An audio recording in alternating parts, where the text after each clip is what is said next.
What's going on, Neon Nation? Welcome back to the Neon Arcade for some more Cyberpunk 2077 news and information.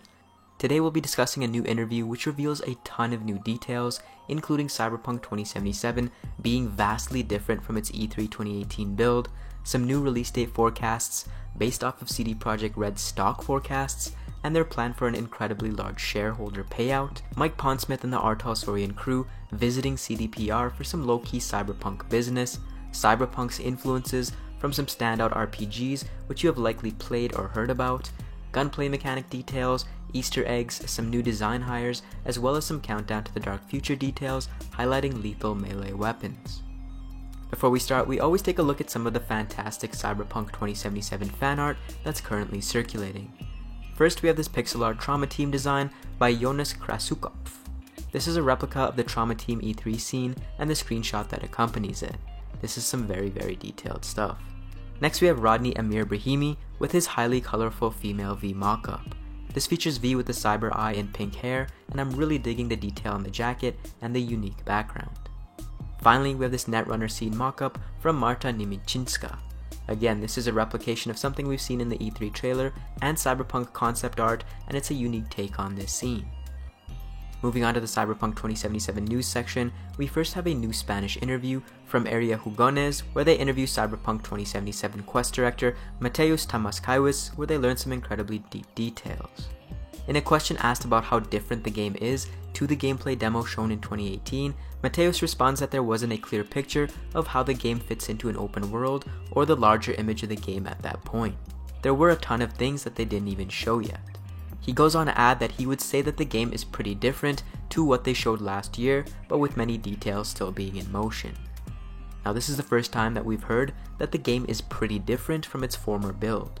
Whilst I think the gameplay demo was a good first showing, there were some things I think they knew they wanted to fix, and I'm very keen just to see where these big differences will likely be present.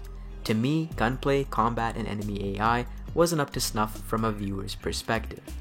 The next question was if there was any pressure to connect the characters in Cyberpunk 2077 to the audience in the same way as Geralt and Ciri were from the Witcher games. Mateusz responds that they've made some big efforts on this and that there will be some very meaningful characters which the public will remember.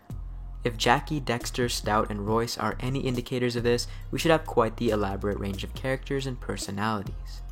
In a question about Easter eggs in Cyberpunk 2077, Mateusz responds that they currently have some in mind, but it would be difficult to say just how many since they're implemented near the launch of the game. He adds that they have a great creative team, and many people like to leave some sort of reference to themselves or their interests somewhere in the game, and that they're known for having many Easter eggs in previous titles. When asked about the level of complexity in the game, Mateusz responds as follows. I think the new thing in this project, and that takes it to the next level, is the non-linearity of gameplay, which we realize when we play through missions. In The Witcher, we had a basic loop in the gameplay, finding non-linearity in missions. With Cyberpunk, we also have a non-linear character. I think this is where the big difference lies in terms of the complexity of missions. Next in the interview, Mateusz was asked a variety of questions about the gunplay mechanics and combat system. Whilst he mentions that Cyberpunk 2077 is an RPG first and foremost, he also mentions that there are more ways to progress and complete quests, and that they have a good amount of mechanics that are based on this concept that they have not shown yet. Mateusz also mentions that the game will feature a wide variety of weaponry. Based off of this, I think we're going to see some of the stealth and hacking mechanics more in depth in the coming months, as well as some new tech weapons. In terms of actual gunplay, he also states that Cyberpunk 2077's combat cannot be compared to something like Borderlands or Bulletstorm, and that you will need to take cover and can't just jump around to avoid enemies.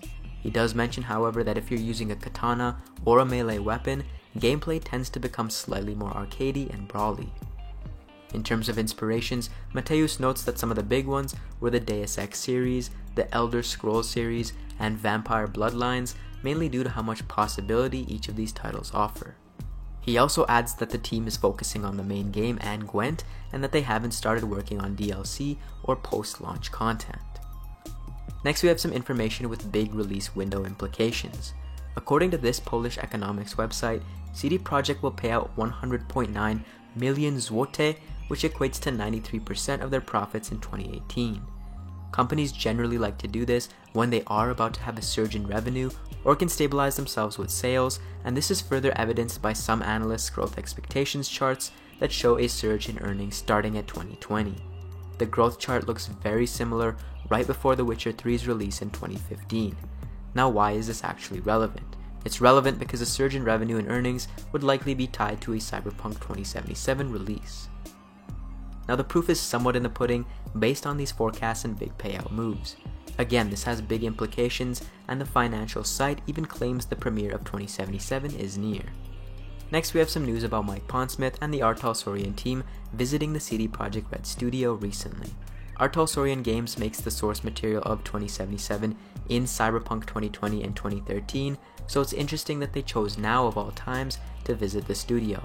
It's known that they've gone to discuss Cyberpunk 2077 and their Witcher TRPG, but it strikes me as curious timing. After all, they showed Pondsmith the trailer for E3 2018 in a very similar span of time. In any case, check out the man himself and the CD Projekt Red team kicking it in style. The lead PR manager also visited one of the Divergent studios, and I have to say it looks super nice. Seems like the team is all on the move at once. Next, we have a new hire for CDPR. Now, he actually got hired a month ago, but I wanted to highlight some of his work, which will likely creep into the game.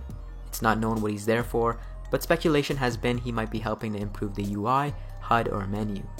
Finally, we have some Countdown to the Dark Future details, where we look at some of the more deadly melee weapons of the source material of Cyberpunk 2077, Cyberpunk 2020. These aren't guaranteed to be seen in the game, but it gives us an insight of what might.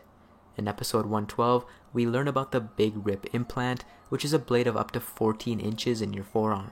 Simply flex the right muscles and the sharpness pops out. Another option with the Big Rip is the installation of it along the length of the forearm, which allows for brutal slashing attacks when using combat styles which favor punches and elbow checks.